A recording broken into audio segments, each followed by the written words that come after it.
Hola, hola familia, ¿cómo están? Bienvenidos, bienvenidas a este espacio en NutriBehavior. Mi nombre es Mari Proenza, mucho gusto si no me conoces. Soy analista de conducta certificada y fundadora de este espacio acá en NutriBehavior.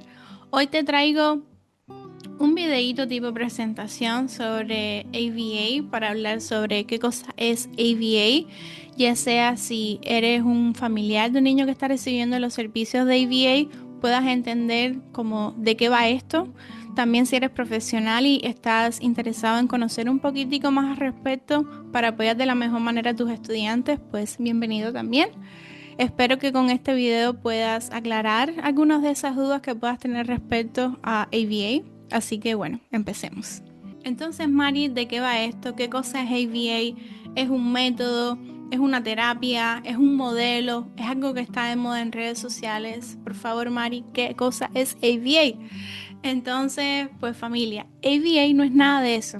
ABA es una ciencia, es la ciencia que se encarga de entender por qué hacemos lo que hacemos, cuál es ese contexto, cuáles esos factores ambientales, esos estímulos que están influyendo a que la persona se comporte de la manera que se comporte.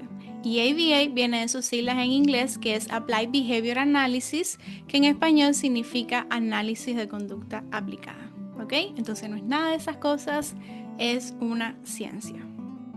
Si hablamos de ABA, tenemos que hablar de sus 7 dimensiones. Y te voy a enseñar o te voy a explicar de manera sencilla, sin tantos tecnicismos, de qué va cada una de estas 7 dimensiones. Empecemos por lo que es apply. Entonces, nuestras intervenciones tienen que ser aplicadas. ¿Qué significa aplicada, Mari? Significa que las habilidades o en esas conductas en las que estamos trabajando tienen que ser socialmente significativas para esa persona. O sea, las conductas que trabajemos no es como para hacerle la vida más fácil a la maestra o porque la mamá quiere que se trabaje ese tipo de conductas o ay, eso me molesta que el niño haga eso. No, sino intervenimos en las conductas que van a tener un impacto significativo en la vida de ese niño, de esa niña, de ese adolescente y de ese adulto. En otras palabras, que van a mejorar su calidad de vida hoy y en el futuro. ¿Ok? También tenemos esta parte de behavioral, que es que las conductas en las que trabajemos tienen que ser conductas que sean observables y que sean medibles. Si no se puede observar y no se puede medir, entonces pues no trabajamos en esas conductas. Tiene que ser también analíticas nuestras intervenciones, que significa que nuestras intervenciones tienen que ser la única causante de que se haya producido un cambio de conducta.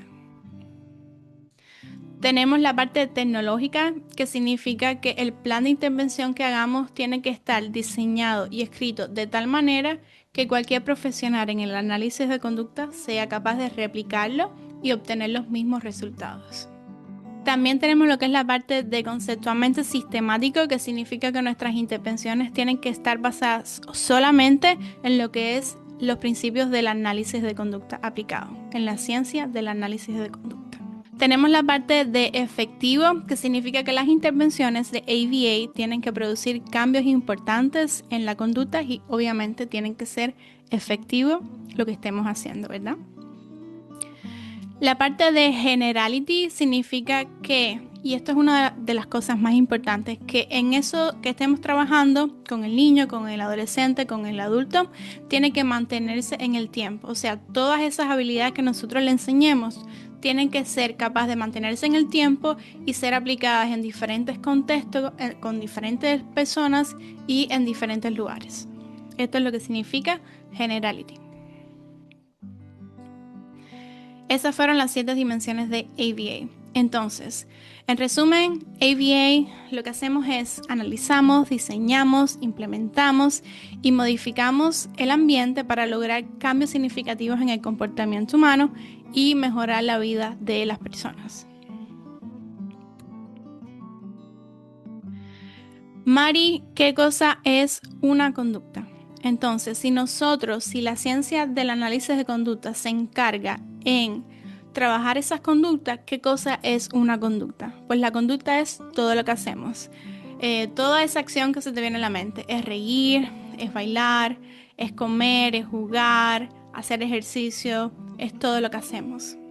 Y a pesar de que en el análisis de conducta tenemos lo que llamamos los eventos privados, que son como esos comportamientos que son más internos, como emociones, pensamientos, que no son medibles por otras personas, el análisis de conducta los reconoce, pero no trabajamos en ellos, trabajamos más bien en todo ese comportamiento que sea observable y que sea medible, ¿vale? También en esta presentación quise incluir cuáles son algunos de los mitos que puedes haber escuchado por ahí sobre ABA y cuál es la realidad. Entonces, el mito número 1 es que ABA es solo para niños con autismo o es la terapia para niños con autismo. Y si bien ABA es altamente reconocido por tener evidencia científica de que es efectivo en lo que son las intervenciones de trastorno del espectro autista, pues ABA no se limita solamente a eso. ABA, como mencioné anteriormente, es la ciencia del comportamiento humano y pues sirve también en otros campos como las adicciones, el comportamiento obsesivo compulsivo, déficit de atención, en el sueño, alimentación, en las personas que quieran mejorar sus hábitos saludables, en el deporte, la salud, en esas cosas también el análisis de conducta se aplica a esos contextos. Porque una vez más lo que queremos es mejorar la calidad de vida de esas personas. Otro mito que seguramente has escuchado es que ABA es solamente trabajo en mesa y si bien esto se llama como DTT, esto es una de las muchas estrategias que se usan en el análisis de conducta. ABA no se limita solamente a estar trabajando en la mesa, que DTT es algo más estructurado, algo más de repeticiones. ABA también se trabaja en lo que son en contextos naturales, donde está normalmente el niño, donde se necesita que haya pues esa intervención, ya sea en el colegio, ya sea en la comunidad, donde quiera que sea que se necesiten mejorar esas habilidades para mejorar la calidad de la vida de esa persona, pues en esos contextos es donde ABA va a hacer su trabajo. Otro de los mitos que normalmente se puede escuchar es que ABA es solamente para conductas problemáticas y eso no es del todo así. ¿Por qué? Porque ABA también se trabaja en lo que son las enseñanzas de habilidades, lo que significa que cuando enseñamos esas habilidades que de pronto el niño o la persona está teniendo esos desafíos, al enseñar esas habilidades como consecuencia natural, pues estas conductas van a disminuirse. Eso no es de enfocarnos solamente en disminuir las conductas, sino en enseñar las habilidades que esa persona necesita para poder mejorar su calidad de vida una vez más.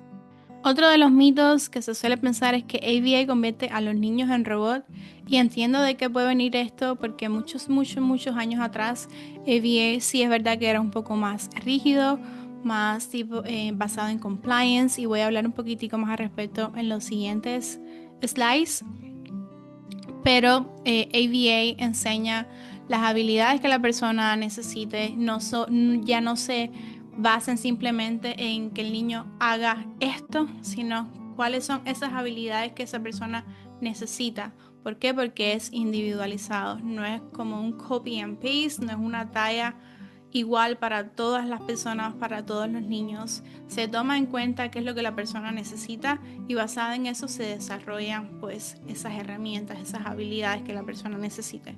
So, no es convertir al niño en robot, es enseñarle esas habilidades que él necesita para el día de mañana, pueda ser partícipe de la comunidad, pueda ser lo más independiente y lo más feliz posible. Otro de los mitos que se suele escuchar es como ABA es la única terapia que debe tener el niño. Pues obviamente no. ABA no es la única terapia que existe. ABA es una de los tantos tipos de intervenciones que pueden apoyar a nuestros niños que están dentro del espectro, pero también tenemos otros tipos de terapias que son muy buenas, como lo es la terapia del lenguaje, la terapia ocupacional, terapia física. También están las intervenciones o los programas para lo que es la salud mental, el trabajo con los psicólogos, con la maestra. Lo ideal es que sea un abordaje lo más multidisciplinario posible, ya que cada profesional va a cumplir una función en la vida de ese niño basado en lo que necesite. So, ABA no es lo único que existe, ni tampoco es la única que debe tener el niño. Siempre todo, una vez más, es individualizado. Hay que ver al niño, a la persona en su contexto, que es realmente lo que necesita. Necesita ABA, necesita terapia de lenguaje, qué es lo que realmente necesita. Obviamente, si hablamos también del análisis de conducta o ABA, tenemos que hablar sobre este tema también, que es la parte como que suele causar más ruido, ¿no? O escuchar críticas. Y lo que pasa es que ABA en el pasado, sí es verdad que hubieron las prácticas mal aplicadas, personas que no tenían la formación para esto, personal no capacitado, se priorizó que el niño obedeciera, esto una vez más tipo compliance, en lugar de su bienestar y funcionalidad. Y esto ocurrió especialmente cuando ABS se reducía solamente a lo que es el control, a gesto, porque yo lo digo. No se consideraba la experiencia interna de niño como estos eventos privados que también son conductas. No se enseñaban habilidades alternativas de reemplazo, que hoy en día sí, y no se incluía la familia ni al contexto natural como lo hacemos hoy en día. Desafortunadamente, esto pasó hace muchos años atrás y hay que reconocer los errores del pasado para poder mejorar en el presente y seguir evolucionando como ciencia. Hoy sabemos todo esto gracias a las voces de personas adultas que están dentro del espectro autista. Estos adultos son quienes reconocieron que hubieron esas intervenciones que les causaron daño, trauma, una vez más que eran muy rígidas, no se tomaban en cuenta cuáles eran sus gustos, y gracias a esas voces, pues la disciplina del análisis de conducta tuvo que mirarse críticamente y crecer y evolucionar como ciencia. Esta es una de las frases que a mí me encanta, que dice que do the best you can until you know better, then when you know better, do better. Y esto es una vez más esta mirada reflexiva, esta mirada curiosa de que haz lo mejor que puedas con las herramientas que tengas, y cuando conozcas mejor o sepas mejor, pues entonces hazlo mejor. Estos son uno de los artículos nuevamente de cómo está evolucionando nuestra ciencia. Hoy se habla más de lo que es compassionate ABA, extinción amable. También se está trabajando como esas intervenciones informadas en el trauma. Y pues bueno, eso es una de las cosas que me tiene muy contenta, porque seguimos avanzando como ciencia de una manera más compasiva. Pasemos a la parte de credenciales, ¿ok? Esto es la BACB, que es la organización que tenemos acá en Estados Unidos sin fines de lucro. Sé que en Latinoamérica no hay como un centro que rige lo que son las prácticas de análisis de conducta o que se encarga de credencializar a los profesionales. Y pues bueno, más adelante les haré un videito para que sepan como familia cómo buscar a un profesional de análisis de conducta en su país. Pero bueno, esto para que sepan, esta es el board, que es quien nos credencializan a nosotros. Entonces te preguntarás, Mari, ¿quién debe implementar ABA? Es importante que tengas en cuenta que ABA no lo implementa una sola persona. Detrás de todas estas intervenciones hay un equipo de trabajo. Tenemos a lo que son los BCBAs a nivel doctorado, tenemos a los BCBA a nivel de maestría, a los BCABAs de pregrado, y los RBT, que normalmente es un bachillerato, de nivel bachillerato. Cada uno cumple funciones totalmente distintas, y para no hacer el videito tan largo en el día de hoy, te haré otro video al respecto más a fondo a qué es lo que hace cada uno de ellos.